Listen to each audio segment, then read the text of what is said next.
Hello friends, good evening. আজকে তোমাদের কাছে আমি শেয়ার করতে চলে হচ্ছে চিজ বল। এই দেখো, আলুগুলো ভালো করে সিদ্ধ করে নিয়েছি।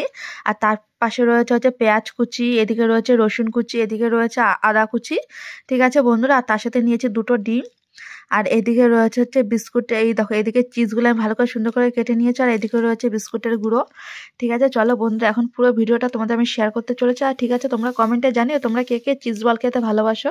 আলুটাকে ভালো করে এই দেখো মেখে নিয়েছি, সমস্ত যা যা দেখিয়েছি পেঁয়াজ আদা রসুন হলুদ লবণ দিয়ে আলুটাকে ভালো করে মেখে নিয়েছি। ঠিক আছে, চলো বন্ধুরা, এবার আমি এটাকে হাতের সামান্য একটু তেল দেবো। আর এইদিকে আমি দিয়ে দিচ্ছি এই দেখো সানরাইজের গোলমরিচ গুঁড়ো। তো ঠান্ডাতে বাচ্চাদের পক্ষে খুবই উপকার, তো তোমরা বাচ্চাদের একটু ঝাল ঝাল দেবে। গোলমরিচটা খুবই স্বাস্থ্যের পক্ষে উপকার এই ঠান্ডার জন্য।